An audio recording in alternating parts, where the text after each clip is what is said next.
22절로 25절까지만 교독하겠습니다. 아내들이여 자기 남편에게 복종하기를 죽게 하듯 하라.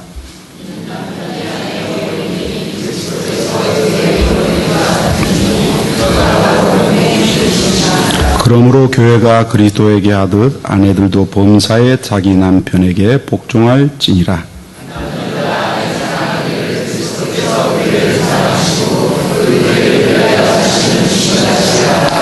아멘. 25절까지만 우리 봉독하였습니다. 시온성가대의 찬양이 있겠습니다.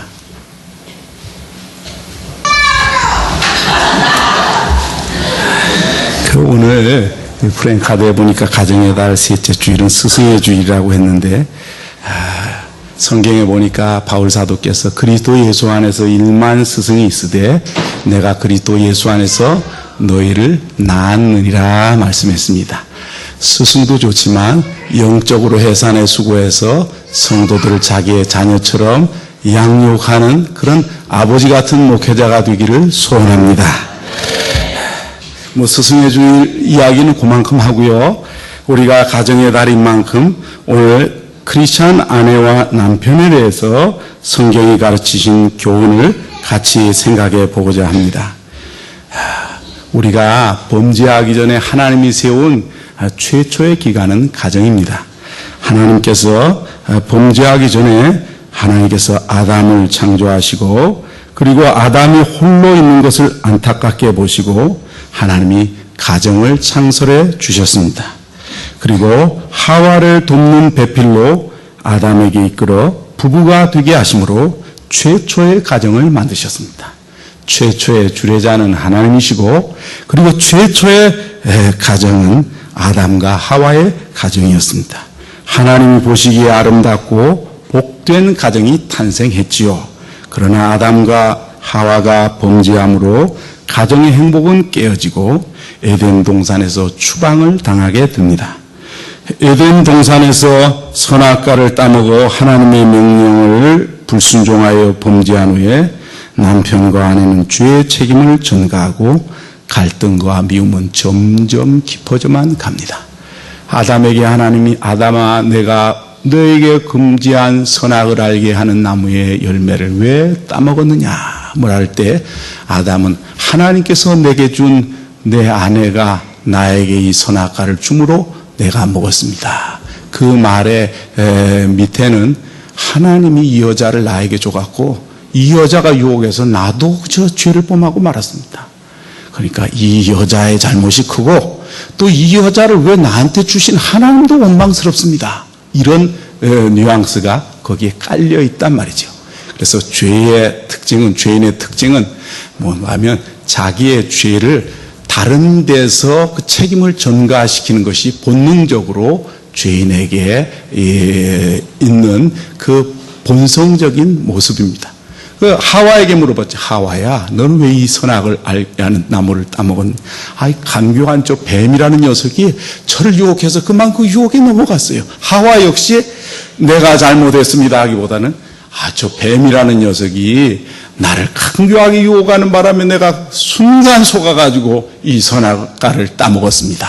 그러니 한 사람도 참 내 잘못입니다 이렇게 하는 것보다도 아담은 하와 아내와 하나님을 은근히 원망하고, 또 하와는 뱀을 원망하고, 하나님 왜 뱀을 지어갖고 우리가 이렇게 유혹에 빠져서 범죄해서 이 에덴 동산에서 추방하여 불행한 그 삶을 살도록 하셨습니까? 이렇게 항의하는 항의하는 마음이, 야속하게 여기고 원망하는 그런 마음이 그 밑에 깔려있다 그 말이죠. 그러나 예수 그리스도는 만물의 회복자가 되시는 줄로 믿습니다.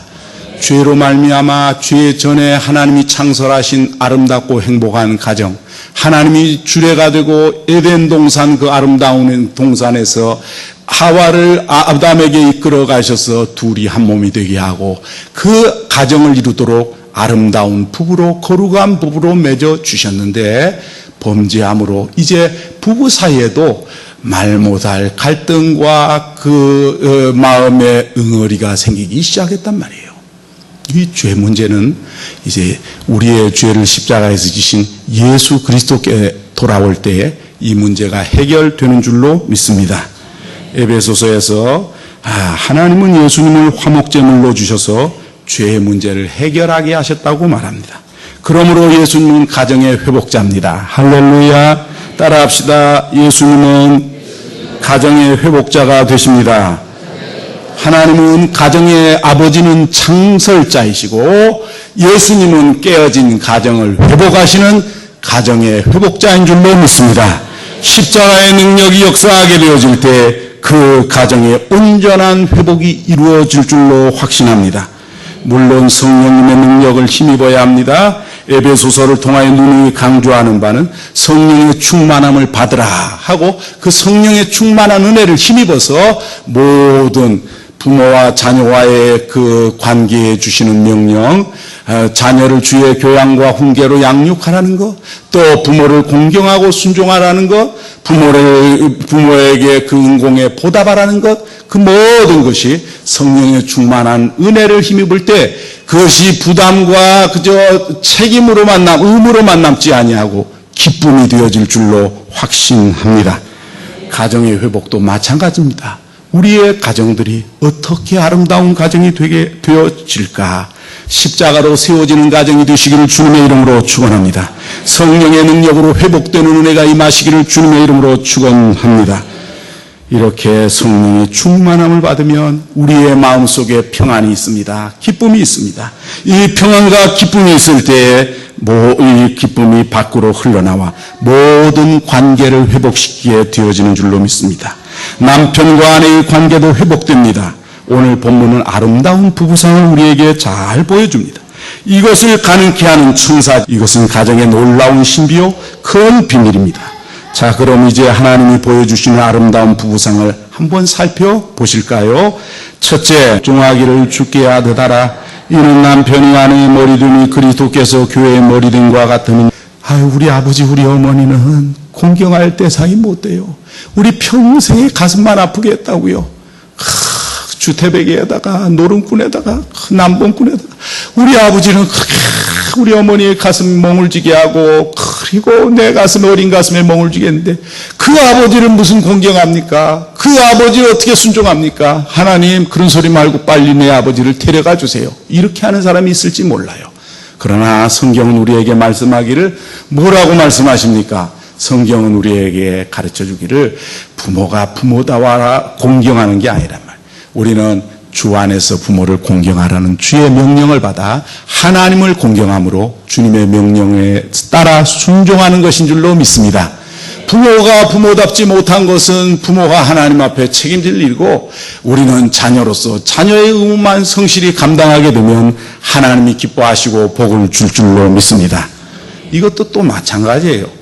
우리 남편이요 별로 존경이 안 가요. 우리 남편을 내가 존경할래도 존경하기가 싫어요.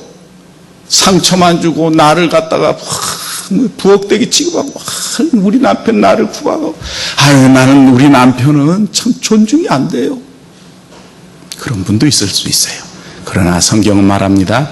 성령의 충만한 은혜를 받아 십자가의 은혜를 힘입어 참으로 가정에 하나님께서 세운 권위에 대하여 순복하고 존중하라는 말씀입니다. 할렐루야.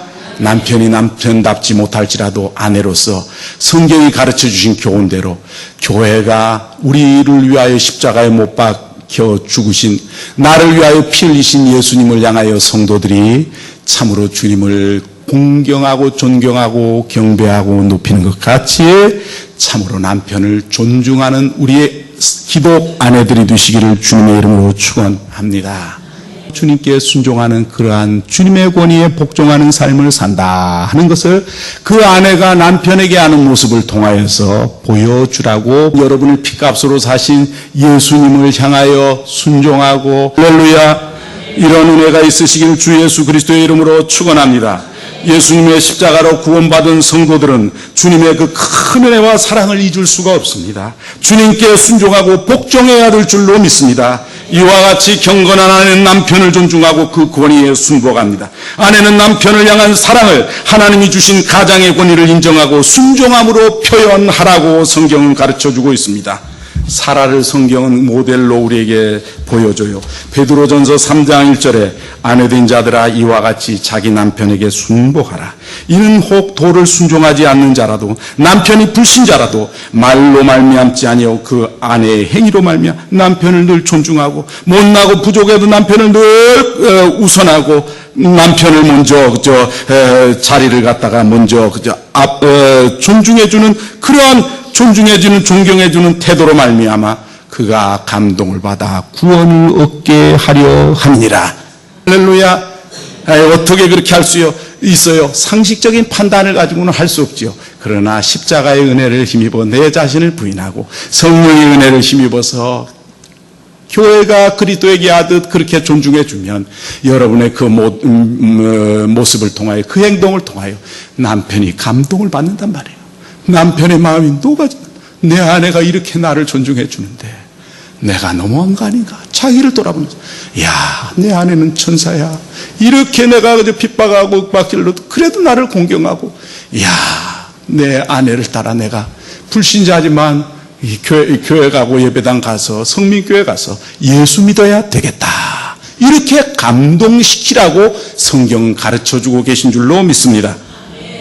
여러분이 마음으로 남편을 존경하고 정결하고 현수간 언행을 보이며 거치장보다 속사람 인격을 단장하여 온유함과 하나님이 주시는 큰 평화를 유지한다면 불신 남편이라도 감동을 받고 구원의 자리에 나오게 될 것입니다. 이런 사람은 하나님도 귀하게 여기시고 칭찬하실 것입니다. 잠언 31장 10절에 누가 현수간 여인을 찾아 얻겠느냐? 그 값은 진주보다 더하니라. 그런 자 현수간 여인의 남편의 마음은 그를 믿나니 산업이 핍절지 아니하겠으며 그런 자는 살아있는 동안에 그런 아내는 그 남편에게 선을 행하며 악을 행치 아니하느니라. 그는 양털과 사물 구하여 부지런히 손으로 일하며 상고의 배와 같아서 먼 데서 양식을 가져오며 밤이 새기 전에 일어나서 그 집 사람들에게 식물을 나눠주며 여종에게 일을 정하여 맡기며 밭을 간품하여 사며 그 손으로 번 것을 가지고 포도원을 심으며 힘으로 허리를 묶으며 그 팔을 강하게 하고 자기의 무역하고 상업하는 것이 이로운 줄 알고 밤에 등불을 끄지 아니하고 손으로 손뭉치를 들고 손가락으로 가락을 잡으며 그는 가난하고 어려운 사람에게 손을 펴며 궁핍한 자를 위하여 손을 내밀며 그 집사람들은 다 붉은색 옷을 입었으므로 눈이 와도 그는 집사. 그 남편은 그러므로 존중을 받아 그 땅의 장로와 더불어 성문에 앉아서 그 성을 다스리는 위치에 장로의 자리에 올라가게 되어지고 모든 사람에게 선한 영향력을 가진 사람이 되도록 하나님께서 그 아내의 기도와 그 마음의 내적 평화와 순종으로 말미암아 남편을 참 남편이 가정에 온 마음이 너무 평안해요. 괴로움이 왔을지라도 아내가 기도하는 아내란 늘 평안이 있어요. 아내의 말을 들으면 큰 근심도 눈 녹듯이 녹아져요. 걱정이 사라져요. 그래, 내 아내가 나를 위하여 기도하는 우리 하나님이 살아계시지. 이것도 아무것도 아니야. 그럴 때 그가 성문에서 장로의 자리에 앉아서 그 성과 마을을 다스리는 지도자의 반열에 서게 되어지는 줄로 믿습니다. 그래서 참으로 그 자녀들은 일어나서 어머니에게 어머니 너무 감사해요. 또 그 남편도 칭찬하기를 덕행 있는 자가 많으나 그대는 여러 여자보다 뛰어난다. 고운 것도 거짓되고 아름다운 것도 헛되니 10년, 20년, 30년 지나면 아무리 예쁜 여자도 그만이지만 여호와를 경외하는 자는 칭찬을 받을 것이라. 당신 같은 여인이 없어. 당신은 나에게 주신 하나님의 가장 큰 축복의 하나요. 이렇게 살해하고 그 손의 열매가 그에게로 돌아갈 것이요 그 행한 일을 인하여 성문에서 칭찬을 받으리라. 할렐루야. 성민교회에 소속한 아내들은 성경을 따라 십자가를 통과하여 자아를 죽이고 내 고집, 내 자존심, 내 도민, 집안이 시끄러워져요. 장군 몽군하면 시끄러워져요. 장군이라고 하든지 뭐라고 하든지 그냥 장군입니까? 그러면 예 장군님 이렇게 하고 그냥 사랑하고 품어주고 그리고 기도하고 남자들은 어린아이가 순진해요. 순진한 남편의 비유 하나를 못 맞춰요? 어린아이 같은데 그냥 남편을 공경해주고 위해주는 그 진심이 통하면 남편은 클레오파트라 갖다 놔도 싫다 그러고 여러분을 예쁘다고 할 거예요. 할렐루야. 고운 것도 아름다운 것도 어때요? 다 지나가요. 피부 껍질 하나의 아름다움이 무슨 의미가 있습니까? 30년 50년 흐른 후에 참으로 여러분이 당신 같은 여자가 없소. 내가 복이요 고맙소. 여보, 당신의 기도가 아니었으면 내가 오늘 이 자리에 어떻게 올라왔겠소. 이렇게 아내에게 칭찬하는, 그리고 온 마을에서 칭찬받는 영향력 있는 기독 여성들이 되시기를, 아내들이 되시기를 주님의 이름으로 축원합니다. 왜 가정이 깨어집니까? 그럼 자존심 때문에. 너는 그렇게 했냐? 나도 이렇게 했냐? 내가 죽은 줄 알았냐? 나도 살아있다. 산 사람끼리 부딪혀갖고 그냥 상처가 만신창이가 돼. 그래가지고 성격 차로 뭐 어쩌고. 성격이 원래 달라요. 성격이 똑같았어요? 성격이 똑같은 줄 알고 결혼하셨습니까? 성격은 다 달라요. 남자의 사고방식과 여자의 사고방식이 또 달라요. 그러나 십자가를 통과하면, 내 자아가 죽으면, 그래, 주님이 교회가 주님에게 하듯 하자. 예수님의 십자가를 통과해 나를 죽이고 남편을 존중하자. 그러면 남편이 그렇게 존중한 아내를 바보로 여기는 줄 압니까? 이야, 대단하다. 나라면 저렇게 못할 텐데 이런 수모를 겪으면서 이렇게 억울한 소리를 들으면서 이렇게 나를 존중해도, 이야, 내 아내 부끄럽다. 내 아내를 더 사랑해야 되겠다. 남편이 감동을 받고 불신자와 완악한 자까지라도 그 마음이 녹아져서 주님께로 나오게 될 줄로 믿습니다. 가정의 달, 우리가 그냥 가정의 달인가 보다 할 게 아니고 성경이 어떻게 말하는가, 크리스찬 부부는 어떻게 달라야 하는가, 세상 사람들과 어떻게 달라야 하는가, 그리스도 예수의 사람 그 정과 욕심을 십자가에 못 박았느니라. 내 주장, 내 자존심만 십자가에 장사 지내고 나면 주님 앞에, 주님을 위해서 교회가 한 것처럼, 성도들이 나를 위하여 피 흘려 죽으신 주님을 공경한 것처럼 남편을 자꾸 존중해. 평강공주와 바보 온달. 온달 장군은 바보틱했어요. 바보같이 보였어요. 그러나 그 아내가 그 남편을 그 존중하고 존경하니까 속에 있는 내면적인 능력이 발현되어서 나라를 구하는 그런 장군이 되어지잖아요. 사랑하는 성도 여러분, 참 여러분, 성경이 가르쳐 주시는 십자가와 성령의 은혜를 힘입어 남편을 귀히 여기시기를 주님의 이름으로 축원합니다. 할렐루야. 목사님도 별 수 없는가 봐. 남자라서 남편 얘기만 저렇게 하는 거 봐. 아이고, 기대했더니 혹시나 했는데 역시나야. 이렇게 말하지 마시고, 남편 여러분 25절이야 30절까지인데 25절부터 30절까지 우리 남편들이 한번 읽어볼까요? 시작. 남편들아, 아내 사랑하기를 그리스도께서 교회를 사랑하시고 그 교회를 위하여 자신을 주신 같이 하라. 됐습니다. 26절부터 30절은 시간 관계상 생략하시고, 좋은 남편, 경건한 남편 되기 원하시는 분들은 예배 후에도 이 말씀을 자세히 읽어보시기를 주님의 이름으로 축원합니다. 남편들은 아내를 사랑할 때 예수님께서 못난 우리를 사랑하셔서 생명을 십자가에서 내어주신 것 같은 사랑을 가지고 아내를 사랑하시오. 이렇게 바울 사도는 교훈하고 있습니다. 아내가 남편을 존중하는 것, 자기 죽이고 십자가를 통과해서 하는 것이니까 어려운 것 같고, 성령의 은혜를 힘입어 하는 것 어려운 것 같지만, 남편이 아내를 사랑하는 사랑은 생명 버리는 사랑입니다. 할렐루야.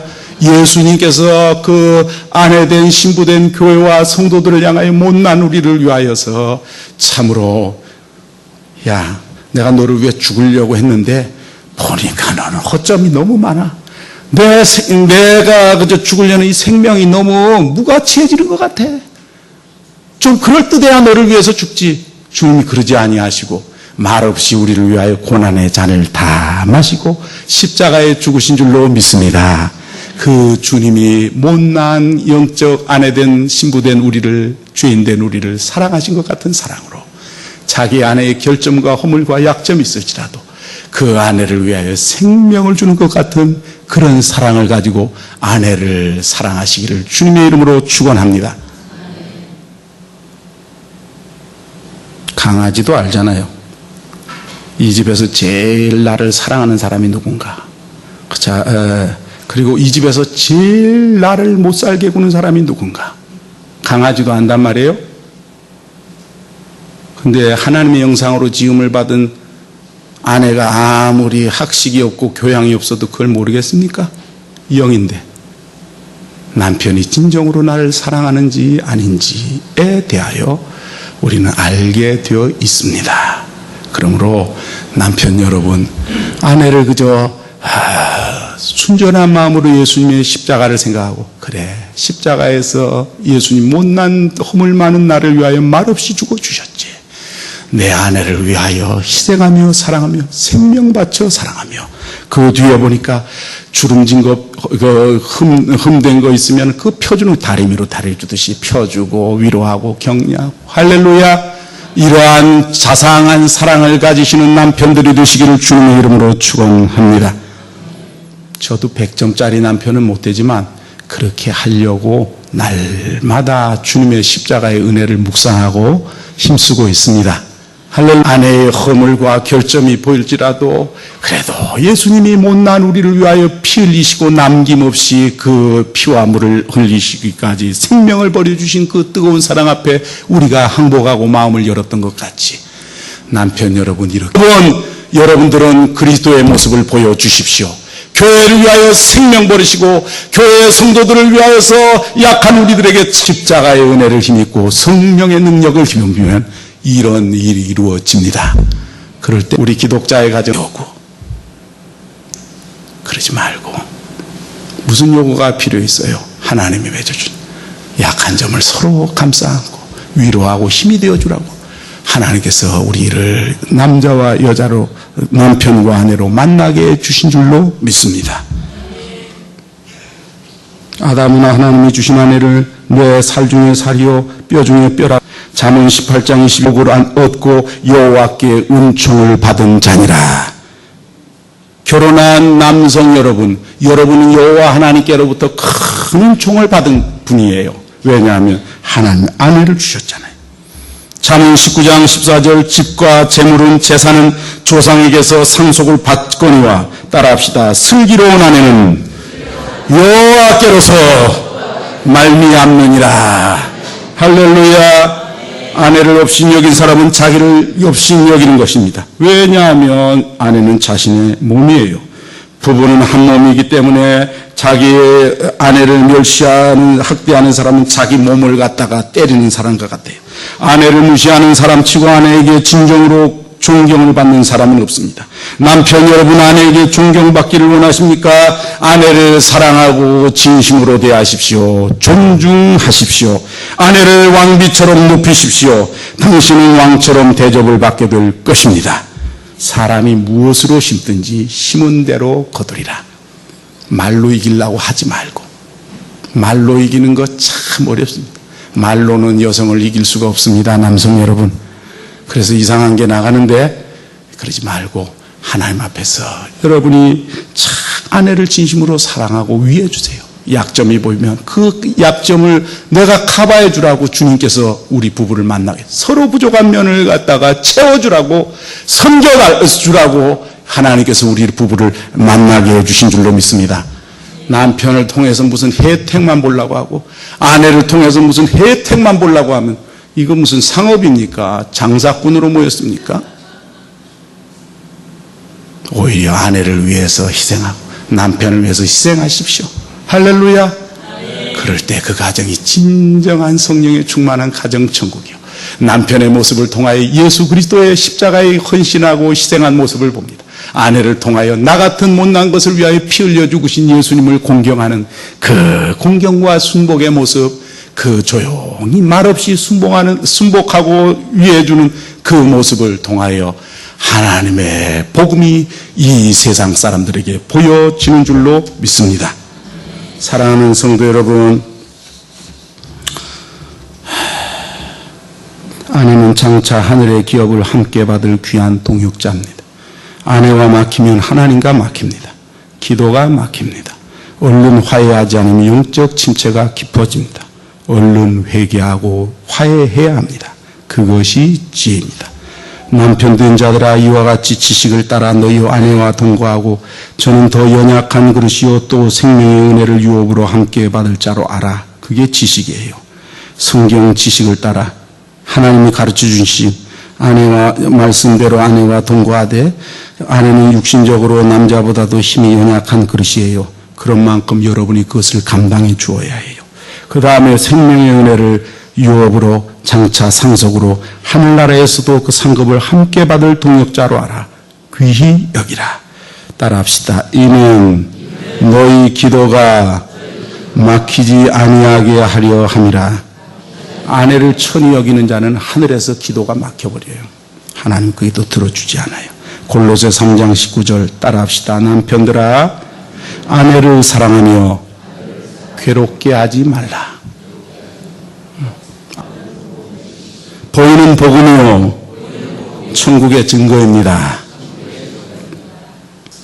이러므로 사람이 부모를 떠나 그 아내와 합하여 그 둘이 한 육체가 될지니 이 비밀이 크도다. 내가 그리스도와 교회에 대하여 말하노라. 둘이 한 몸을 이루는 것 같이 그리스도와 사랑으로 연합하는 저와 여러분이 되시기를 주님의 이름으로 축원합니다. 디트로이트시에 전등회사에 근무하고 있는 한 젊은 기사가 있었습니다. 그는 가난하지만 매우 성실했습니다. 하루에 10시간씩 회사에서 일하고 집으로 돌아와서는 낡은 창고에 틀어박혀서 밤을 새우곤 했습니다. 집 뒤뜰에 그 낡은 창고는 바로 그의 작은 연구실이었습니다. 그 창고는 온갖 종류의 부품들과 기름 냄새로 꽉 차 있었습니다. 농부인 그의 아버지는 그를 대단히 못마땅히 여기 몇 번이나 그 창고를 헐어버리겠다고 야단을 쳤습니다. 동네 사람마저 젊은 기사가 쓸데없는 일로 세월을 허송하고 있다고 조롱했습니다. 그러나 그는 실망하지 아니하고 계속 밤을 새우며 일을 했습니다. 자신을 믿어주는 단 한 사람 그의 아내가 있었기 때문입니다. 그의 아내는 남편의 일을 믿고 격려를 아끼지 않았던 것입니다. 당신은 꼭 성공할 거예요. 난 믿어요. 그렇게 참 언젠가는 당신의 꿈은 이루어질 거예요. 아내는 늦은 밤 연구에 몰두하고 있는 남편 곁에서 말없이 석유 등불을 비춰주었고 추운 겨울밤에는 꽁꽁 얼어붙은 손을 호흡으로 가면서도 그의 일을 도우며 격려했습니다. 그러기를 3년이나 계속하던 어느 날 마을 사람들은 생전 처음 듣는 시끄러운 기계 소리에 놀라 잠에서 깨어 일어났습니다. 창 밖에서 그 젊은 기사가 발 없는 말, 즉 자동차를 차고 거리를 달려가고 있었습니다. 그것이 말이 끌지 않고도 네 바퀴만으로 굴러가는 수레였습니다. 마침내 그의 집념이 결실을 맺은 것입니다. 이 젊은이가 바로 자동차왕 헨리 포드입니다. 그는 자동차왕으로 인정을 받고 있던 어느 날 다시 태어남이 무엇이 되고 싶으냐는 기자들의 질문을 받고 다음과 같이 대답했습니다. 내 아내와 함께 한다면 무엇이 되든지 상관없어. 이 대답에서 포드가 그의 아내가 인내하며 격려한 것을 성공에도 잊지 못하고 있었음을 보여줍니다. 따뜻한 격려와 사랑이 있는 가정과 그 가족이 얼마나 귀합니까?